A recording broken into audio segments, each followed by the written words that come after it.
자, 봅시다. 자, 지도가 이렇게 있으면 왠지 넓은 데를 찾아가면은 보라매 공원이죠. 보라매 공원. 자, 물어봅시다. 보라매 공원이 왜 보라매 공원이야? 이름이 왜 보라매야? 야, 우리 보라매 공원 가본 적 있죠? 자주 가는 친구들도 있을 거야. 보라매 공원이 왜 보라매 공원이야? 이름이?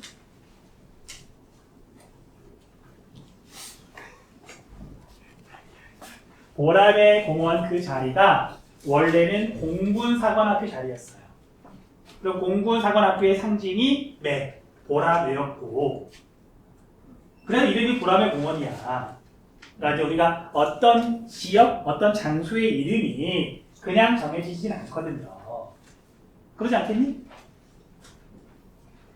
그래서 이제 아직도 이렇게 고시촌에 보면은 이렇게 신성초등학교 저쪽 넘어서 신림이동 쪽에 보면은 버스 정류장이 좀 큰 거 하나 있거든요. 거기를 아직도 이제 할아버지 할머니들은 289 종점이라고 불러요. 혹시 들어본 적 있니?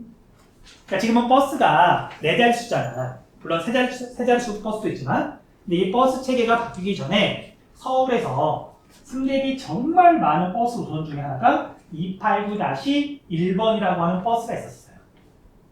정말 그 버스는 늘 많았어. 그래서 그 버스 차고지가 고시촌에 있었거든. 한 번 이름이 정해지면 오래 가요. 그래서 서울 다른 데서 버스 타고, 택시 타고 289 종점 가자 그러면 여기 와요. 지금도.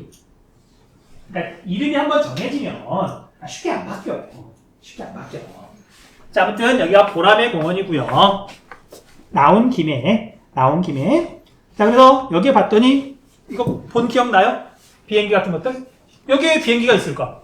공군. 그래, 공군 사관학교였으니까. 그래서 있는 거야. 다시.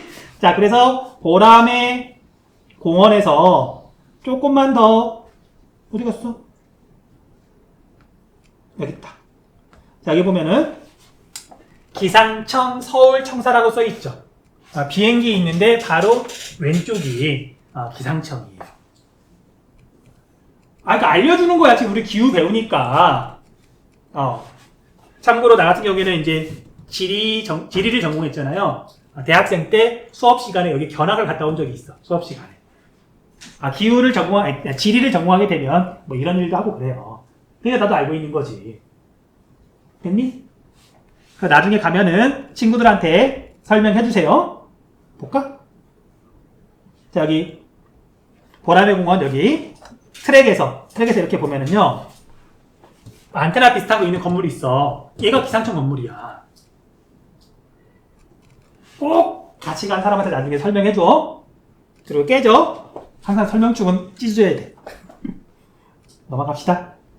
자, 다시. 자, 날씨와 기후는 어떻게 다르냐. 날씨를 다른 말로 일기 또는 기상이라고 하거든요. 기상청이 하는 가장 중요한 일. 일기 예보를 하잖아. 그러니까 보통은 그날의 대기 상태를 알려줘요. 짧은 기간의 대기 상태. 얼마나 습한지, 바람은 얼마나 부는지, 기온은 얼마나 되는지, 비는 얼마나 내리는지.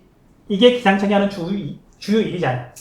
그래서 날씨는 보통 하루 정도의 대기 상태를 날씨라고 한다.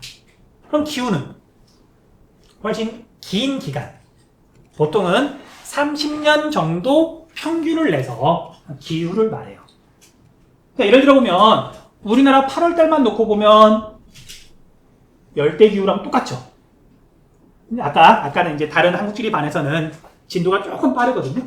그래서 기온 이야기를 하는데 8월달 얘기를 하는 것만으로도 몇몇 학생들은 이제 인상을 쓰더라고. 지금 여름이 다가오고 있잖아요. 벌써 힘든 거야. 그러니까 우리나라 8월달은 너무너무 덥잖아. 열대기후랑 똑같아요. 비도 많이 내리고. 근데 우리나라 1월달만 놓고 보면 완전 시베리아지. 우리나라는 너무 춥잖아. 근데 우리나라를 무슨 기후라 그래? 열대기후도 아니고 한대기후도 아니고 온대기후 또는 냉대기후라 그러잖아. 왜냐면 평균을 냈더니 그렇다는 말이죠. 됐니? 자, 이거 그냥 상식이니까 넘어갈게요. 자, 그 다음에 기후 요소와 기후 요인.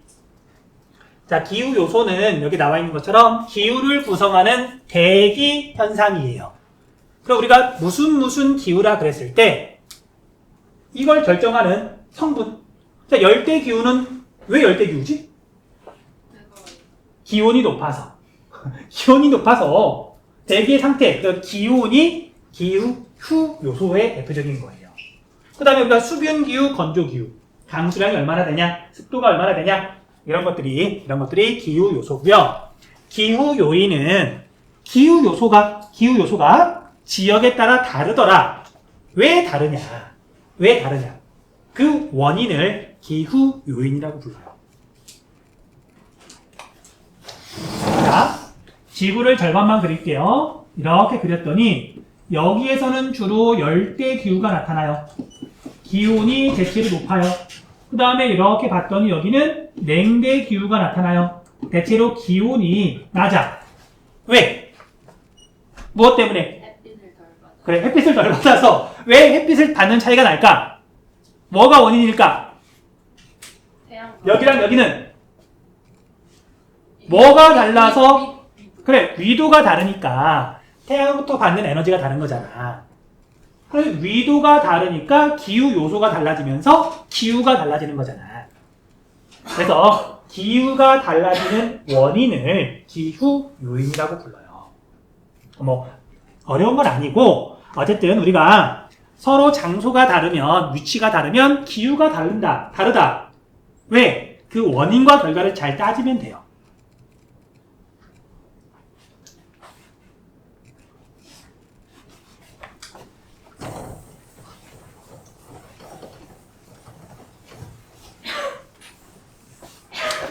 자, 이제 밑에 기후 요인 볼게요. 자, 이제 우리가 지역에 따라서, 장소에 따라서 기온이 달라지는 원인은 여러 가지가 있는데, 이것들이 서로 복합적으로 영향을 미쳐요. 어느 한 가지만 영향을 미치는 건 아니고. 근데 이제 시험 문제에서는 대체로 다른 것들은 조건이 똑같을 때 뭐가 달라지면 기후가 어떻게 달라지느냐, 그거 물어보거든요. 어쨌든 원인과 결과를 잘 따지시고 이것들을 조합해가지고 A와 B 두 지역의 기후가 어떻게 달라지는지 그걸 잘 파악하시면 돼요. 자, 아무튼 기후 요인 몇 가지만 설명을 좀 쭉 할게요. 자, 첫 번째 우리 위도는 장소에 따라서, 위치에 따라서 기후가 달라지는 가장 근본적인 원인이에요. 자, 아까 그렸던 거 지구를 절반만 그릴게요. 어차피 남북으로는 대칭이니까. 자, 여기에 적도가 이렇게 있고요. 위도가 이렇게 높아지게 되면, 위도가 달라지게 되면 뭐가 달라지냐? 무한대에 가깝게 떨어져 있는 태양으로부터 이렇게 햇빛이 오는데, 에너지가 오는데 이 에너지를 받는 정도가 달라지죠. 적도 근처는 태양 에너지를 거의 수직으로 받는 거고, 그 다음에 여기 극지방은 이렇게 지표면이 있으면 태양 에너지가 이렇게 오니까 각이 이만큼인 거고, 햇빛이 들어오는 각도가 달라지잖아. 그래서 기본적으로 태양 에너지가 달라지니까 평균 기온이 달라져요. 그래서 저희도 지역은 평균 기온이 높은 거고요. 고위도로 가면 갈수록 평균 기온이 낮은 거고. 이건 다 알고 있는 거잖아. 이렇게 달라지는 건 위도 때문이다. 넘어가시면 되고요. 그 다음 해발 고도도 기후 요소가 달라지는데 굉장히 크게 영향을 미쳐요. 그리고 실제로 해발 고도는 비록 좁은 지역에 주로 영향을 미치지만 가장 기후에 큰 영향을 미치기도 해요. 자, 우리가 관악산만 올라가도 기온이 어떻게 돼요? 관악산만 올라가도 혹시 올라가 본 적 있어, 관악산? 관악산만 올라가더라도 시원한 바람 불면서 실제로 기온도 낮잖아. 그쵸? 자, 우리가 위로 올라가면 해발고도가 높아지면 기온이 낮아지는 건 알고 있죠. 그리고 실제로는 이거 그냥 듣고 잊어버리세요. 지구 대기는 100m 올라갈 때마다 또는 100m 내려갈 때마다 0.65도씩 온도가 변해요. 1000m 올라가면 6.5도가 내려가. 이건 정해져 있는 거야. 자, 아무튼 해발고도가 달라지면 기온이 달라진다. 자, 그러면 우리 한국지리에서는 해발고도가 급격하게 변한다. 딱 두 가지 정도 공부했거든요. 하나는 고위평탄면. 다른 데에 비해서 고위평탄면은 기온이 낮을 거 아니야. 대관령이나 그런데. 그 다음 1차 산맥. 1차 산맥은 되게 해발고도가 높고 험준한 산맥이잖아. 나중에 지도에서 해발고도가 높아서 기온이 낮은 지역, 정확하게 외우시면 되거든요. 나중에 알려줄게. 자, 그 다음에 수륙 분포 볼게요. 수륙 분포. 자, 수륙 분포는 물 숫자에 대륙할 때 6이에요. 물하고 땅하고 상대적으로 어디 위치하고 있느냐. 자, 우리 한반도를 정말 간단하게 그려보면 그냥 이게 한반도라 그럴게요. 얘는 지금 땅이죠. 대륙이죠.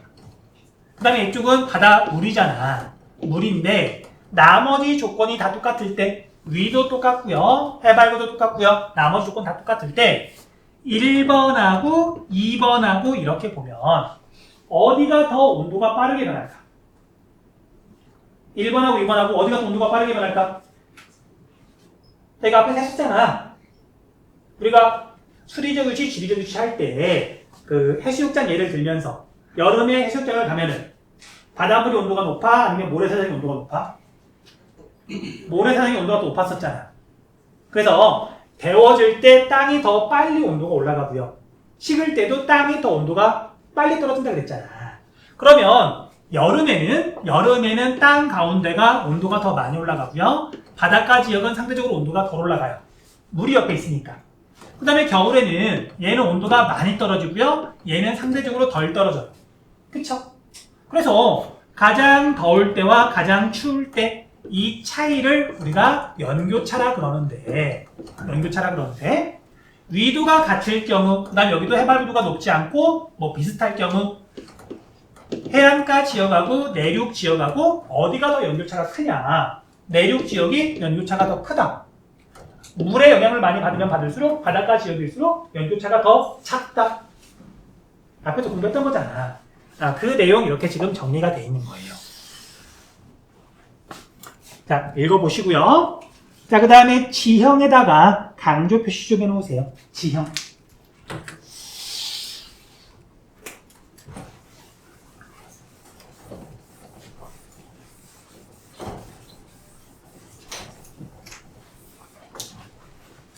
자, 여기서 말하는 지형은 높은 산이나 산맥을 말하는 거거든요. 산맥이라고 그럴게. 그러니까 단면도를 보면은요, 이렇게 높은 산맥이 있어요. 산맥이 이렇게 있고요. 그 다음에 바람은 이쪽에서 불어도 되고 이쪽에서 불어도 되는데, 자, 왜 이렇게 지금 말을 하는 거냐면 우리나라를 보면 계절풍의 영향을 받잖아. 다시, 자, 우리 한반도가 이렇게 있어요. 이렇게 있는데 겨울에는 바람이 대체로 어떻게 불어? 어느 쪽에서 불어? 겨울에 우리나라 북서계절풍이 불죠. 그럼 바람이 대체로 이렇게 분단 말이에요. 얘가 겨울철이고요. 자, 여름철에는 바람이 어떻게 불어? 대체로 남쪽에서 이렇게 불잖아. 그래서 이렇게 분단 말이에요, 주로. 그러면 같은 이 제주도를 하더라도 제주도를 이렇게 놓고 보면은요, 이렇게 한라산이 있어요. 겨울에는 바람이 이렇게 불고 여름엔 바람이 이렇게 불어. 지형은 고정되어 있지만 바람의 방향은 얼마든지 달라질 수 있는 거잖아. 그쵸? 그래서 바람이 이렇게 불든 똑같은데 모든 게 반대로 뒤집어지기만 하면 되는 거예요. 자, 그래서 먼저 바람이 이렇게 분다고 가정을 해볼게요. 이렇게 불 때 바람이 이렇게 불다가 높은 산을 만났어. 그럼 얘가 이렇게 위로 올라가겠죠. 자, 위로 올라가면 기온은 어떻게 된다? 낮아진다. 자, 기온이 낮아지면 냄비에 불을 떼면 물이 점점 온도가 올라가다가 나중에 되면 보글보글 끓으면서 물이 수증기가 되죠. 근데 반대로 기온이 내려가면 수증기가 물방울로 바뀌면서 구름이 생기고 비나 눈이 내리는 거예요. 그 반대야. 그래서 공기가 산을 타고 이렇게 올라가다가 어느 정도 높이가 되면 구름이 생기고요. 비나 눈을 뿌리게 되는 거예요. 그러다가 얘가 산을 타고 넘어가서 다시 이렇게 내려가게 되면 온도가 올라가면서 있던 구름도 없어지고 건조해져요. 됐니? 자, 그래서 이때 일단 지형 때문에 이런 현상이 나타난다. 그리고 이 부분을 뭐라고 부르냐면요. 바람이 이렇게 불 때 받는 지역이라 그래서 바람을 받는 바지, 경사면 줄여가지고 그냥 사면이라고 불러요. 바람바지 사면이라고 불러. 자, 바람바지 사면에서는 공기가 이렇게 위로 올라가면서 수증기가 물방울이 되고 구름이 생기고 비나 눈이 내린다. 이렇게 해서 내리는 비나 눈을 지형 때문에 내린다 그래서 지형성 강수라고 불러요. 강수. 참고로 강수는 비하고 눈하고 합친 날이에요. 자, 하늘에서 비가 내렸어. 이걸 뭐라고 불러? 강우. 하늘에서 눈이 내렸어. 이걸 뭐라고 불러요? 강설. 그럼 눈과 비를 합쳐서 강수라고 부르는 거예요. 그래서 높은 산맥이 이렇게 있을 경우 바람이 불면 바람이 산을 타고 올라가면서 비나 눈이 내리기도 한다. 이런 걸 지형성 강수라고 불러요. 지형성 강수. 바람이 이쪽에서 불면 반대가 되겠죠. 그래서 시험 문제에서 어떻게 나오냐. 보세요. 제주도야. 제주도고 가운데 이렇게 큰 한라산 있는 거 우리가 배웠잖아. 자, 1번 쪽이 여기고요. 2번 쪽이 한라산의 남쪽이야. 여름에는 1번과 2번 중에 어디가 더 비가 많이 내린다? 여름에 2번. 2번. 그러면 겨울에는 1번과 2번 중에 어디가 더 눈이 많이 내린다? 1번이 더 눈이 많이 내린다.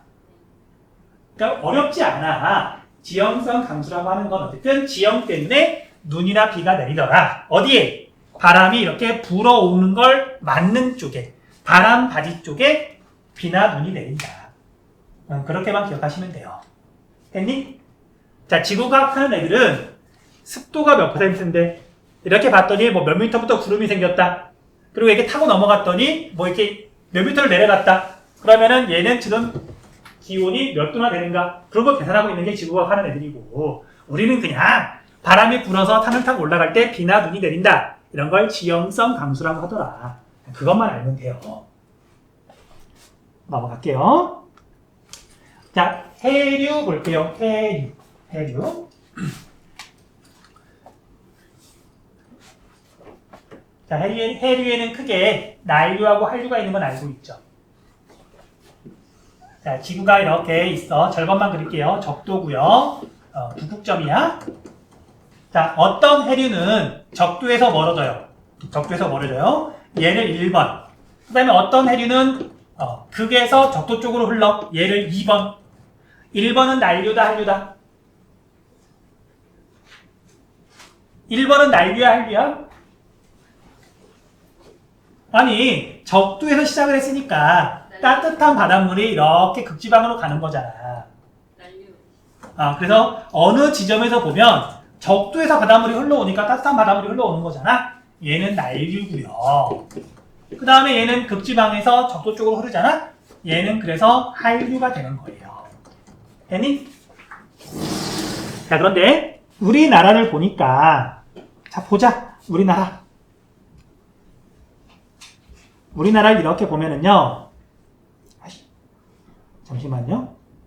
구글 지도를 보는 게 낫겠다.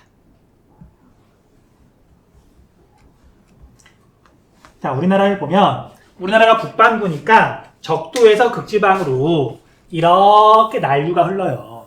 난류가 이렇게 흐르는데, 근데 우리나라 황해를 봤더니 여기가 막혀 있어. 난류가 잘 올라갈까 아니면 잘 안 올라갈까? 잘 안 올라가요. 막혀 있으니까. 근데 우리 동해 쪽은 여기 뚫려 있거든? 여기도 마찬가지고. 그래서 이렇게 올라온 난류가 동해를 따라서 이렇게 올라가요. 그래서 이쪽 서해보다는 동해 쪽이 적도 쪽에서 올라오는 난류의 영향을 더 강하게 받아요. 그래서 우리가 여름보다는 겨울철에 봐봐, 겨울철에. 여기가 인천이고 여기가 강릉이에요. 어디가 덜 추울까?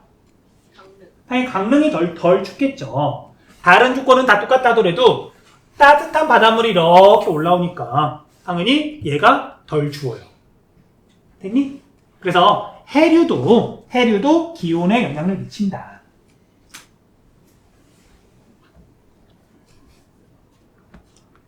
자, 봅시다. 나중에 여러분들이 남이부 사막을 갈 일이 있을지 없을지 모르겠는데, 이렇게는 한류가 흘러요. 이렇게는 난류가 흘러요. 그러면 이렇게 선을 그었을 때 여기랑 여기랑은 똑같아. 위도 똑같아. 둘 다 바다까지 여기야. 근데 1번하고 2번하고 비교해보면 2번이 훨씬 더 기온이 높아요.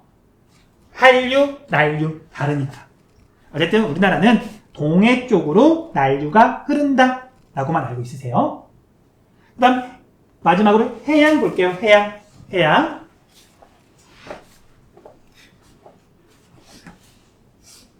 다시 지도 봅시다. 자, 색깔 보이죠? 자, 우리가 황해는 평균 수심이 44m. 얼마 안 깊어요. 그 다음에 동해는 전체적으로 평균 수심 1600m가 넘어요. 얘는 되게 깊은 바다고 얘는 얕은 바다야. 우리가 생각해봐. 자, 우리가 면적이 똑같은, 그러니까 위에서 보면 크기가 똑같은 그릇이 있어. 하나는 밑에가 되게 깊고요. 하나는 정말 젖처럼 얇은 거야. 그럼 여기다 물을 부었어. 뜨거운 물을 부었어. 뭐가 더 빨리 식니?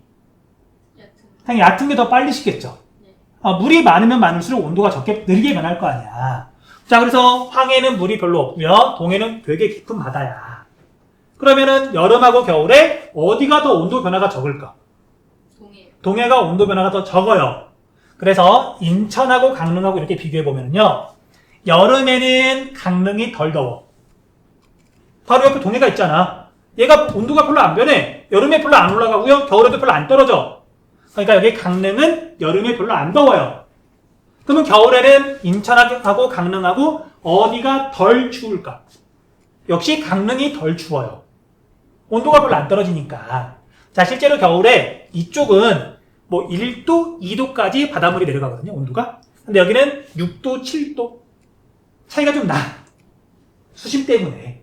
바다 때문에. 자, 그래서 바다 자체도 온도에 영향을 미친다. 알아두세요. 자, 제일 밑에 있는 건 우리 앞에서 했던 거니까 읽어만 보고 빨리 넘어갈게요. 마칠게. 자, 우리나라의 기후 특성 볼게요. 우리나라의 기후 특성. 우리나라는 냉온대 기후가 나타난다. 수리적 위치, 지리적 위치. 중간고사 시험법인 걸 왜 자꾸 물어보시나니까 수리적 위치죠. 우리나라는 중위류에 있으니까 냉온대 기후가 나타난다. 했던 거잖아. 그다음 우리나라는 대륙성 기후가 나타난다. 수리적 위치, 지리적 위치. 어쨌든 기억나지? 우리나라 대륙성 기후가 나타난다. 지리적 위치. 유라시아 대륙 동안에 있으니까. 자, 그 다음에 마지막 계절풍 기후. 수리적 위치, 지리적 위치. 네, 지리적 위치. 자, 그래서 위도가 거의 같은데 대륙의 동안, 동쪽, 대륙의 서쪽. 질문. 리스본. 어느 나라 수도일까? 자, 여기 조그마한 나라 있잖아. 이 나라의 수도야. 이 나라가 어디일까? 어? 포르투갈? 포르투갈 수도야. 아니, 맞아. 어떻게 알았어? 어떻게 알았어요? 그냥, 이게 사실 왜 물어본 거냐면, 모르겠다. 이거 비난하는 건 아닌데, 여러분들 2년 선배들한테도 물어봤었거든요? 이 나라가 어디냐고? 근데 그때 한국지리 중간고사를 제일 잘 봤던 학생이, 다른 학생이 대답을 잘 못하니까, 얘도 잘은 몰랐던 것 같아. 근데 그 중간고사를 제일 잘 봤던 학생이, 영국이라고 대답을 하더라고. 영국은 섬나라잖아. 근데 사실 그만큼 학생들이 잘 모르더라고. 그러니까 모르는 게 뭐 나쁜 건 아니야? 근데 이제 어쨌든 계속 하는 얘기지만 고등학교를 졸업했으면 그래도 어떤 상식에 해당하는 건 알았으면 싶어서. 아무튼 이 나라는 포르투갈이에요. 자, 포르투갈이 하면 생각나는 거? 뭐 아는 거 없어? 포르투갈? 자, 세계에서 지금 연봉을 제일 많이 받는 운동선수. 지금 호날두가 연봉 제일 많이 받는 거 혹시 알아요? 호날두가 연봉 제일 많이 받아. 세계 1위야. 호날두가 이게 포르투갈 사람이잖아. 찾아봐. 궁금한 사람은. 넘어갑시다. 자, 그래서 봤더니 리스본은 우리 강릉이랑 위도가 똑같은데 연교차가 요만큼. 그 다음에 우리 강릉은 연교차가 리스본의 거의 2배쯤 되죠. 대륙성 기후, 이쪽은 대륙성 기후가 아닌 거지. 자, 거기까지만 합시다. 자, 우리나라의 기온 특성. 자, 앞에서 기후 요소 이야기할 때 나왔던 건데, 기후 요소에서 가장 중요한 건 기온, 강수, 바람이거든요. 근데 그 중에 기온, 우리가 기본적으로 무슨 기후라고 할 때 열대기후, 온대기후, 냉대기후 뭐 그런 표현을 제일 먼저 나오잖아요. 그런 표현이. 이건 보통 기온에 의해서 달라지는 거잖아요. 자, 아무튼 우리나라의 기온 볼게요. 자, 먼저 첫 번째 연평균 기온의 분포를 보자. 연평균 기온은 말 그대로 1년 동안 기온 변화한 걸 다 평균을 냈을 때 그 기온을 말하는 거죠. 그래서 몇 가지 규칙? 원리? 라고 해야 되나? 위도가 높아질수록 당연히 고위도로 갈수록 북쪽으로 갈수록 연평균 기온은 낮아진다. 그 다음에 해안에서 내륙으로 갈수록 위도가 같을 경우, 해발 고도도 비슷할 경우 해안에서 내륙으로 갈수록 연평균 기온은 낮아진다. 자, 뒤에서 계속 할 얘기지만 우리나라는 여름철에는 어디든 더워요. 네. 어디든 더워. 북한도 심지어 더워요. 그런데 겨울에는 지역에 따라서 차이가 되게 크게 나거든요. 네. 말했던 것 같아. 자, 우리나라 1월 달이 제일 추운데 1월 평균 기온을 보면 여기 서귀포 있죠, 서귀포. 네. 제주도에서도 남쪽. 거기는 7도가 넘어가거든요. 네. 7도면 서울의 3월 초 기온이에요. 그 제주도는 아무리 추워도 서울의 3월 초인 거야. 살 차이가 좀 많이 나죠. 그 정도만 돼도 소원이 없겠죠. 우리 겨울에 좀 추위 잘 타는 친구들은.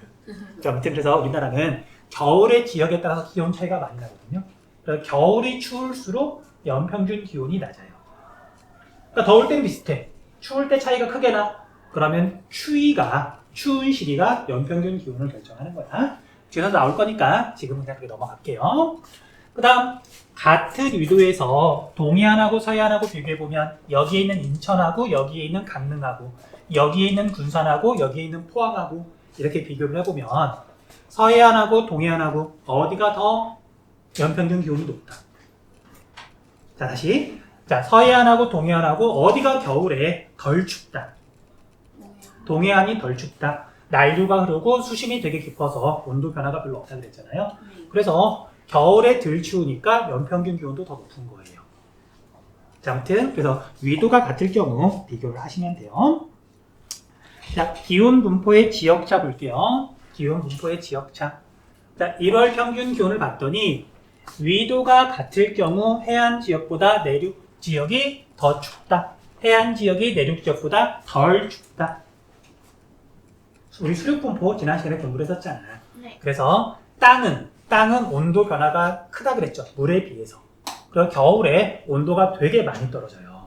그래서 나중에 여러분들이 이렇게 기출문제 같은 거 보면서 숫자가 나오면 외울 건 아니긴 하지만 그 숫자를 한 번씩은 확인해보면 좋아요. 자, 우리 강릉 같은 경우에는 1월 평균 기온이, 강릉이 이제 서울이랑 위도가 거의 같거든요. 1월 평균 기온이 0.9도예요. 0.9도. 그에 비해서 여기 한가운데쯤에 홍천이라는 데가 있거든요. 홍천이라는 데가 있는데 여기는 1월 평균 기온이 영하 4도보다도 낮아요. 그럼 0.9도하고 영하 4도하고 한 5도쯤 차이가 날 텐데 이 정도면 사람이 어우씨 추워서 밖에 나가기 싫다 이런 느낌하고 그 다음에 이 정도면 밖에 나가서 놀기 뭐 거의 그 정도 차이거든요. 네. 확실히 느껴져요. 그래서 위도가 같을 경우 해안 지역이 내륙 지역보다 덜 춥다. 자, 그리고 위도가 같을 경우 방금 했던 거죠. 동해안이 서해안보다는 기온이 더 높다. 1월 평균 기온이 그래요. 그 다음에 남쪽하고 북쪽하고 기온 차이가 되게 크게 벌어진다. 1월 달에는. 자, 8월 평균 기온 볼게요. 자, 8월 달은 우리나라에서 제일 더운 달이에요. 자, 우리 더위를 좀 많이 탈 것 같죠, 혜진아? 네. 8월 좋아하니? 아니요. 1월은? 좋아요. 1월은 상대적으로 괜찮고 8월은 줄 것 같고. 네. 네, 아무튼 이 8월 달에는 우리나라 어디든 다 더워요. 정말 죽을 것만큼 덥냐? 아니면 그냥 조금 살만한 것도 아니다. 아무튼 조금 어쨌든 죽을 것 같진 않냐? 더운 거예요. 자, 그 이유에 대해서 자세히 설명할 필요는 없고 어쨌든 우리나라는 8월 달에는 다 덥다. 지역에 따라서 차이가 작다. 체크해 주시면 되고요. 그래도 남쪽에서 북쪽으로 갈수록 조금씩은 기온이 낮아져요. 이거 당연하잖아. 그 다음에 위도가 같을 경우 해발고도가 높은 산지는 주변보다 낮다. 이것도 당연한 말이죠. 자, 우리 한번 살펴볼게요. 자, 우리가 연 평균 기온 이렇게 나와 있고 8월 평균 기온 어디 없나?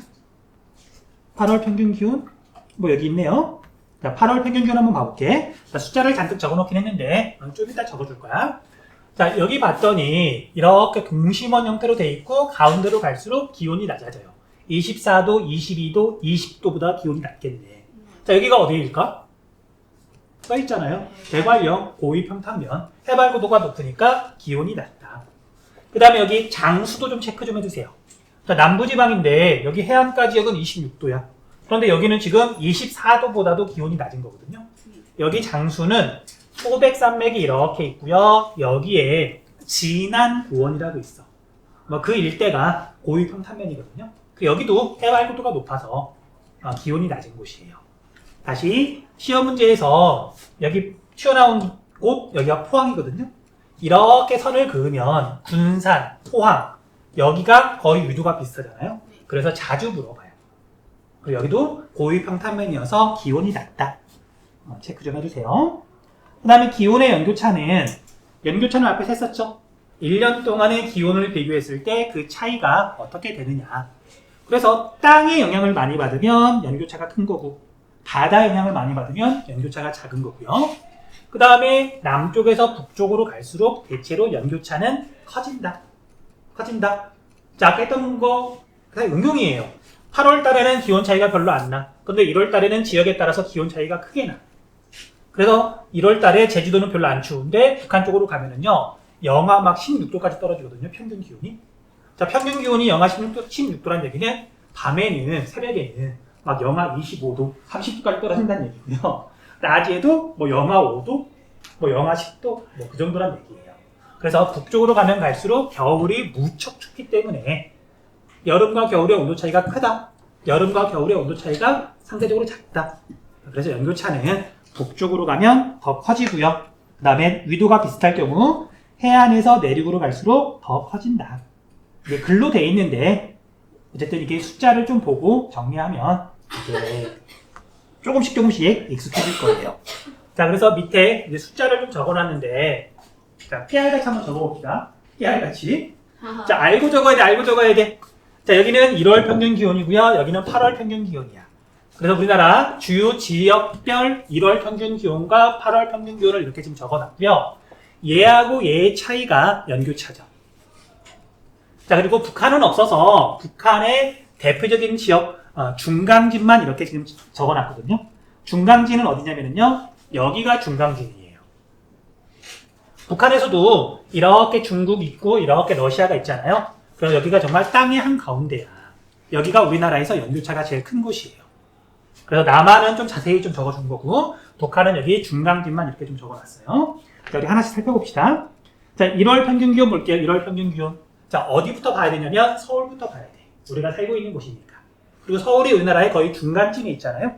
서울을 기준으로 서울보다 남쪽이면 따뜻하고 서울보다 더 북쪽이면 춥고 서울보다 더 내륙이면 겨울에 더 춥고 그래서 서울을 일단 기본적으로 외워두세요. 네. 어떤 기준이니까. 다른 데는 몰라도 상관없는데 서울은 외우세요. 그래서 서울의 1월달 평균 기온이 영하 1.9도예요. 영하 1.9도. 자, 일기예보 한번 잘 생각해봐. 1월달에 아침에 보통 기온 몇 도로 시작해? 정누라 바쁘구나? 네. 그래, 사람이 원래 멀티태스킹이 잘 안 돼요. 한 가지만 부지런히 하는 게 좋아. 아무튼 우리 겨울철 보면, 1월달 보면, 겨울방학 때 보면 아침에 추운 날은 영하 10도 밑으로 떨어지기도 하는데 보통 한 영하 5도쯤에서 시작하거든요. 우리가 지금 여러분 17년, 18년째 지금 살고 있잖아. 네. 올 겨울에 한번 봐보세요. 일기예보. 네. 그 다음에 낮에, 1월달에 낮에는 영상으로 올라가기도 하지만 뭐 좀 추운 날은 영하에 머물기도 해요. 그래서 이렇게 플러스 마이너스 평균을 내보면 영하 1.9도쯤 돼요. 영하 1.9도. 그렇지만 이것도 서울이 넓진 않지만 지역에 따라 차이가 되게 크거든. 자, 우리 학교가 있는 곳은 이것보다 기온이 높을까 낮을까? 자, 다시. 그러면 서울이라고 하는데 도대체 서울의 어디를 기준으로 저 기온이나 강수량 같은 거 측정할까? 자, 어디냐면요. 이렇게 서울 중심부에 가면은 옛날 기상청 자리가 있어요. 송월동이라 그러거든요. 자, 서울특별시 교육청 바로 옆이야. 거기를 기준으로 이걸 측정해. 그런데 우리 학교는 여러분 알다시피 해발고도는 높은 편이죠. 네. 그리고 주변에 이렇게 건물들 별로 없죠. 네. 그러니까 우리 학교는 상대적으로 훨씬 추워요. 훨씬 추워요. 자, 여러분들 겨울에 이렇게 추운 이유가 이게 학교 가기 싫어 추운 게 아니고 원래 추운 거야. 자, 아무튼 넘어갈게요. 그 다음 서울이랑 비교해가지고 인천은 바닷가 쪽이죠. 조금이라도. 그러니까 겨울에 그나마 좀 덜 추워. 영하 1.5도.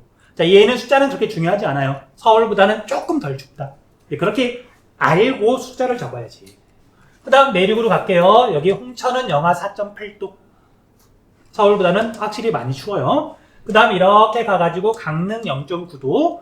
울릉도는 여기보다 유도가 조금 낮은 곳에 있는데, 참고로 이렇게 네모 표시 있죠. 얘는 원래 이 위치가 아닌데 지도를 그리다 보니 뭔가 칸이 모자라거나 안 그릴 수는 없으니 뭔가 이렇게 땡겨와서 그렸다는 뜻이에요.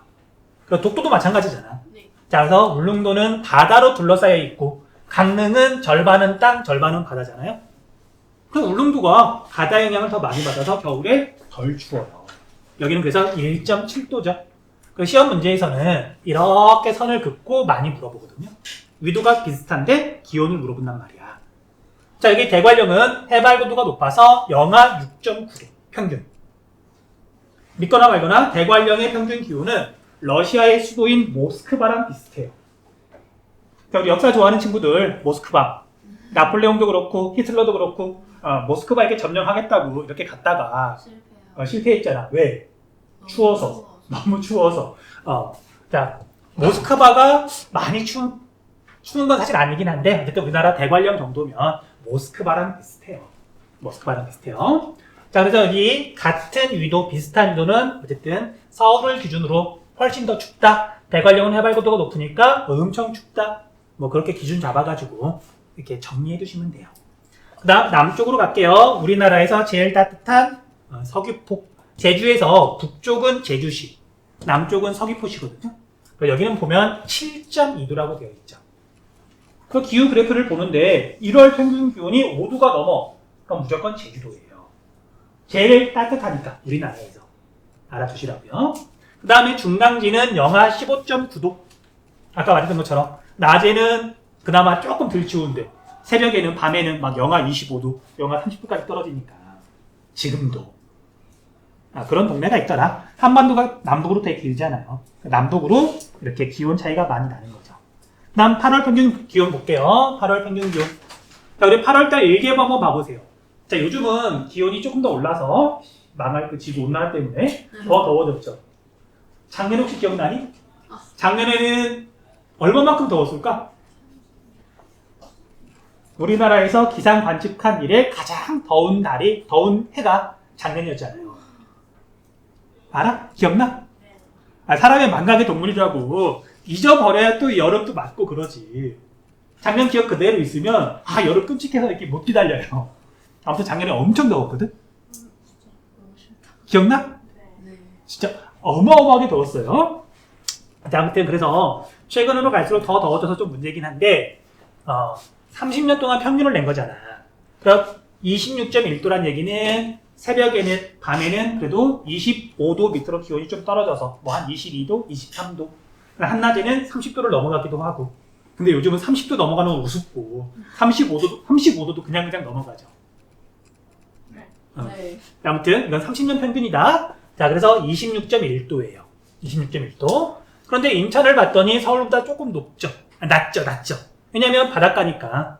바닷물은 온도가 덜 변하니까.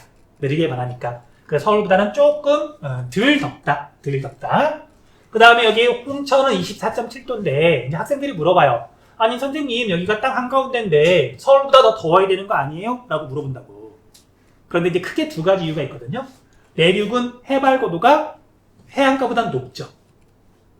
당연히 해안가, 바닷가보다는 땅 한가운데가 해발고도가 더 높을 수밖에 없잖아. 네.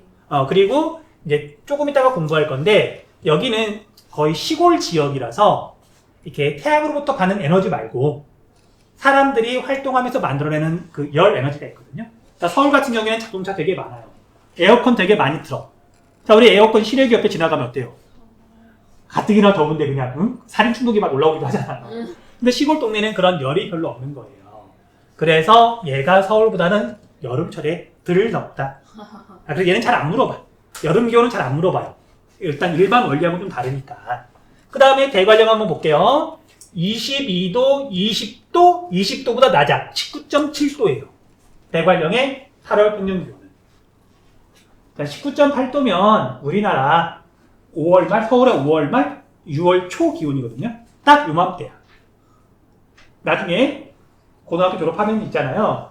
여름에는 대관령 가서 한 달 살기 하세요. 야, 이 정도면 견딜만 하잖아. 5월 말, 6월 초 서울에. 근데 8월 달은 생각하기도 싫고. 자, 아무튼 그래서 대관령은 해발고도가 높으니까 여름이든 겨울이든 기온이 낮은 거지. 일정하게. 그래서 우리나라에서 8월 평균 기온이 20도가 안 되는 유일한 곳이에요. 대관령. 기상 관측소가 있는 곳 중에. 됐어요? 네. 자, 그 다음에 여기 강릉을 보면 25도밖에 안 돼요. 서울보다 기온이 더 낮죠. 역시 동해는 온도 변화가 적으니까.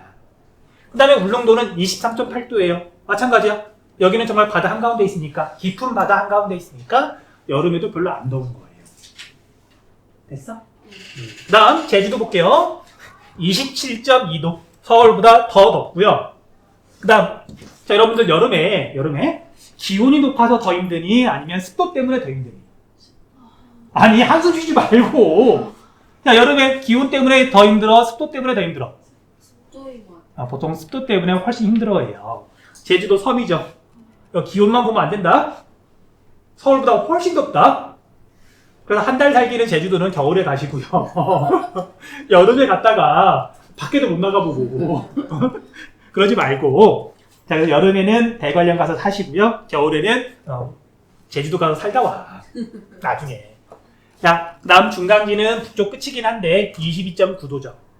생각해봐. 22.9도면 저 북쪽 끝인데 겨울에는 엄청 추운데 여름에는 22.9도까지 올라가니까 사실 뭐 서울이랑 한 3도밖에 차이가 안 나는 거잖아.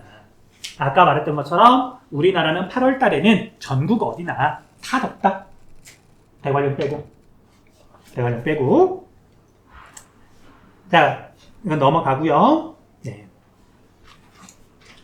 그래서 여기 숫자까지 해가지고 뭐 정리할 거 있으면 정리하세요. 잠깐만 있다가 이제 좁은 지역에서 나타나는 기후까지 설명하고 설명할게요. 자, 뒷부분 빨리 하고 마칠게요. 자, 국지적 기온 분포라고 나오는데요.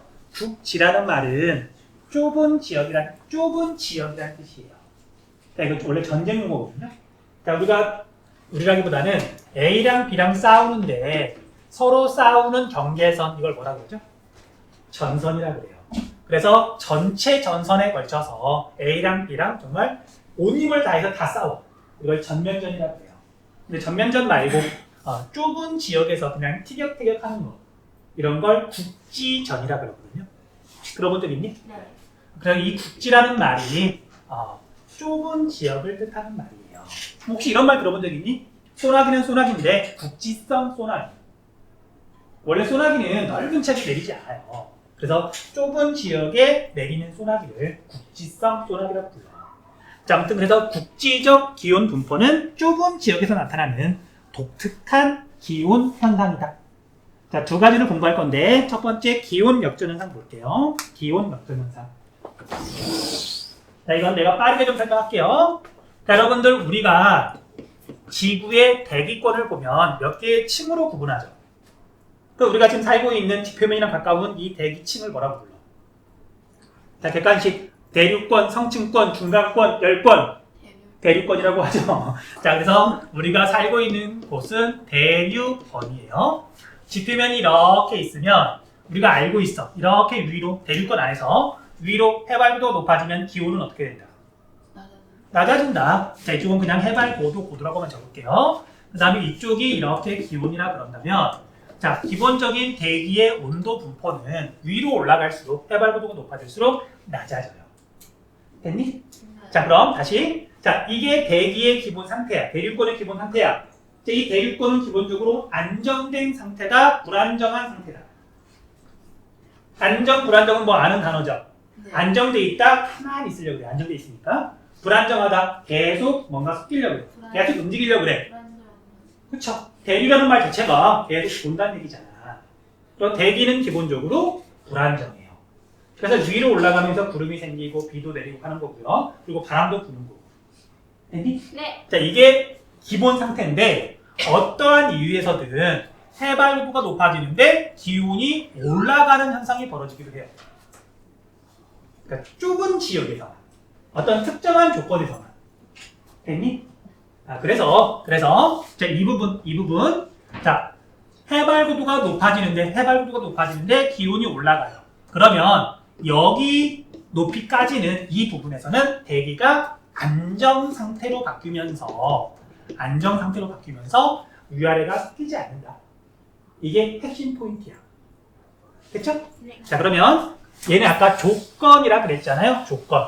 어떤 조건에서 만들어지냐면 기온의 일교차가 크고 바람이 없는. 자, 만약 세게 부는 날이면 그냥 공기가 그 바람에 뒤섞여 버리니까. 그러니까 바람이 별로 없는 맑은 날 밤에 그리고 분지 지형에서 잘 생긴다. 자, 우리 분지 공부했었죠. 자, 우리가 지금까지 공부한 분지 뭐가 있지? 침식 분지, 칼데라 분지. 근데 우리가 칼데라 분지는 울릉도밖에 없었잖아. 네. 기억해야 돼요. 나중에 복습할 때. 그런데 우리 침식 분지는 되게 많았지. 어쨌든 침식 분지에서는요, 날씨가 맑은 봄, 가을 날에 밤에 주로 기온이 뒤집어지는, 기온이 위로 올라갈수록 기온이 낮아지는 게 아니라 위로 올라갈수록 기온이 올라가는 기온 역전 현상이 종종 발생한다. 그냥 외우세요. 침식 분지에서 날씨가 맑은 일교차가 큰 봄, 가을 날에 기온 역전 현상이 잘 발생하더라. 자, 원래는 이걸 되게 자세히 설명했었는데 부질없더라고요. 부질없는 게 사실 이건 느낌부터가 지구과학스럽잖아. 내가 뭐 하는 짓인가 싶더라고요. 그래서 외울 거만 알려줄게. 침식 분지에서 잘 생긴다. 날씨가 맑은 봄, 가을 날에 잘 생긴다. 그리고 기온이 역전되는. 그거 설명했죠. 이 정도는 이해할 수 있죠. 기온이 역전되는 현상이 나타난다. 자, 그러면 인간한테 영향을 미치니까 이제 이런 게 나오는 거거든요. 첫 번째는 기온 역전 현상이 나타나면요, 안개가 되게 많이 껴요. 진하게 껴요. 자, 외우세요. 안개가 되게 진하게 끼고요. 그 다음에 원래는 지표면 근처가 기온이 제일 높은데 기온 역전 현상이 발생하면 기온이 낮잖아. 그래서 농작물이 심어져 있는 경우에는 냉해, 낮은 기온 때문에 피해를 입기도 해요. 됐니? 네. 그 다음 만약에 침식 분지에 도시가 있어. 공기가 안 섞이려고 그래. 가만히 있으려고 그래. 그럼 어떤 일이 벌어질까? 대기 오염이 되게 심해요. 오염물질이 안 날아가니까. 자, 참고로 여러분들 서울은 크게 보면은 분지 지형이거든요.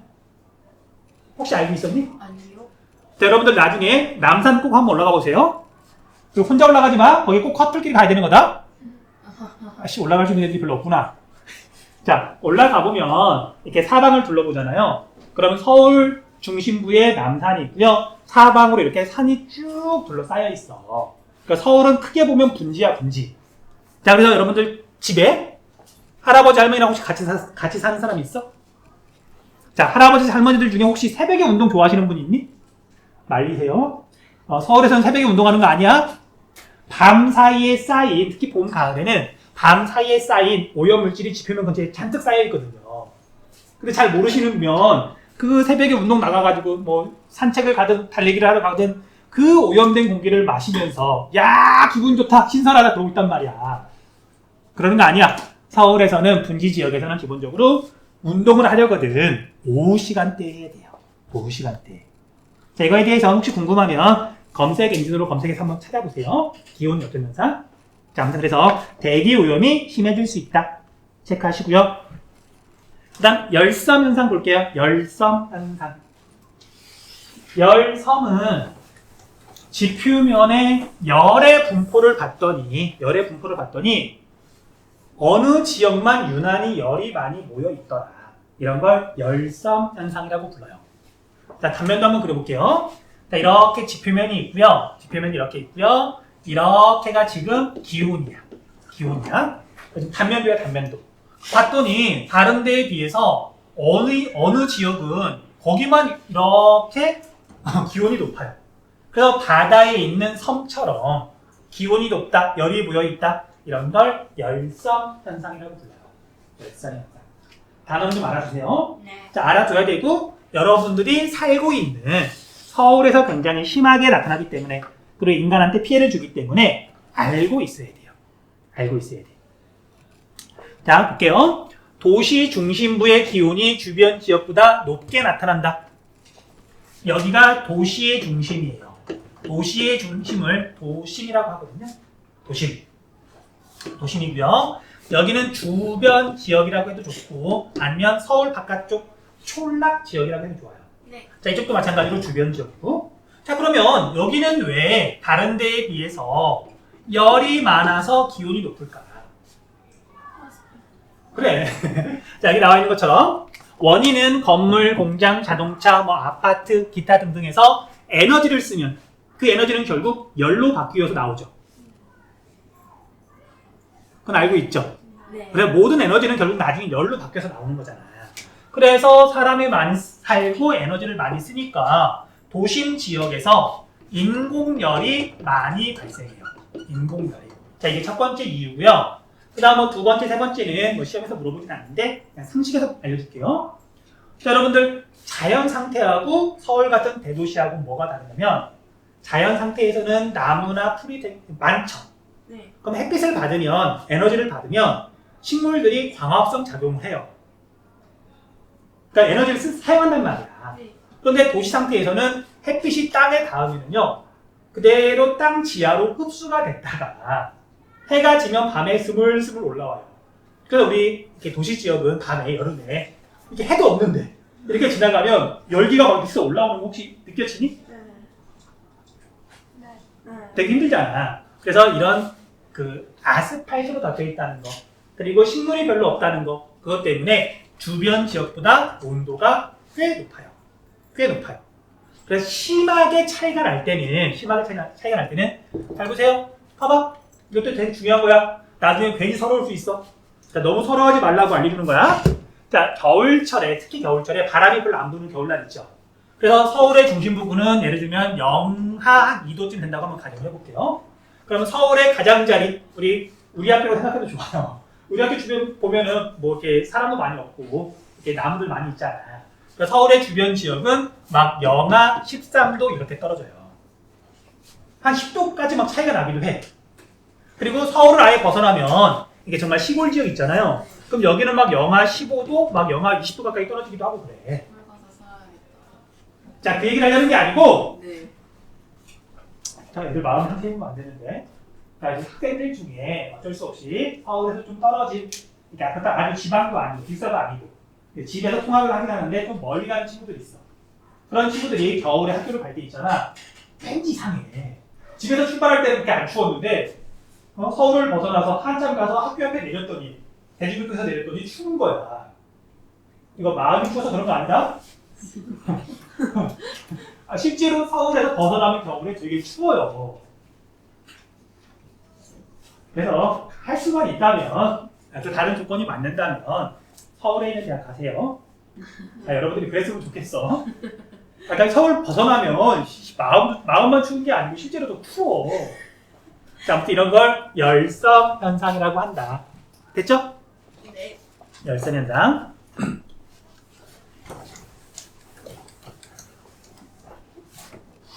자, 그 다음에 이것까지 시험에서 물어보는 건 아닌데 그래도 설명 조금만 할게요. 자, 여기가 도시의 가운데 부분이에요. 높은 빌딩들이 이렇게 있고요.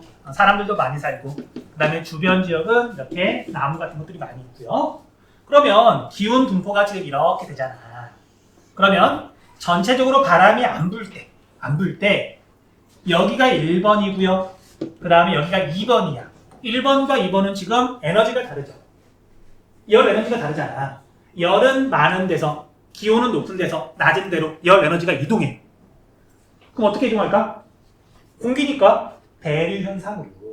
그래서 전체적인 바람이 안 부는 날 여기가 온도가 더 높죠.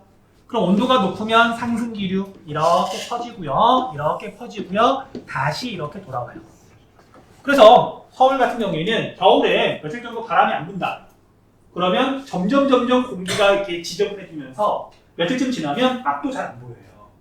서울에서 발생하는 오염물질이 벗어나지 못하는 거예요. 그 안에서만 계속 맴도는 거예요. 이해되니? 네. 자, 그래서 이렇게 맴도는 바람을 도시 안에서 맴돈다 그래서 도시풍이라고 불러요. 도시풍. 됐니? 네. 자, 그러면 얘가 안에서만 계속 맴돌면 대기오염이 심해지면서 역시 우리가 피해를 입어. 그럼 어떻게 해야 돼? 이거 효과 좀 줄여야 될 거 아니야? 네. 열심 현상 좀 완화해야 될 거 아니야? 여러 가지 방법을 쓰는데요. 여기 나와 있는 것처럼 건물 옥상에다가 이렇게 흙 좀 깔고 이렇게 식물 좀 심기도 하고, 그다음에 페인트도 일부러 밝은 색을 칠하기도 해요. 빛 반사하라고. 그다음에 여기 바람길이라고 있는데요. 여기 안에 있는 열이 그래도 다른 데로 좀 잘 빠져나가라고 이렇게 바람이 불 때 통과할 수 있도록 어떤 길을 만들어요. 자, 서울만 하더라도 그 건물들을 그냥 만드는 게 아니라 바람이 그래도 통할 수 있도록 높이 지향 같은 거 다 하거든요. 그런 걸 바람길이라 그래요. 근데 아무렇게나 짓는 거 아니야, 도시라고 하는 게. 이렇게 많은 사람이 사는데 아무렇게나 지었다가 난리가 나면 어떡해. 그나마 다행인 건 서울은 안에 한강이라고 하는 큰 강이 있죠. 그래서 그나마 좀 덜하다고 하더라고요. 안에 있는 오염물질과 안에 쌓이는 열이 그래도 빠져나갈 수 있어서. 자, 그리고 마지막으로 여기 도심 사막화. 글자 좀 적어주세요. 도심 사막화. 자, 대도시가 되면 될수록 도심 지역의 기온은 올라간다. 열섬 현상에 의해서 올라간다. 그 다음에 비가 내리면 다 아스팔트로 포장되어 있으니까 땅으로 스며들었다가 또 식물 같은 게 있으면 조금씩 수증기가 증발할 텐데 도시 지역은 그런 게 없잖아. 비가 내리면 아스팔트 위를 빠르게 흘러서 하수구를 지나서 금방 다른 데로 가버리잖아요.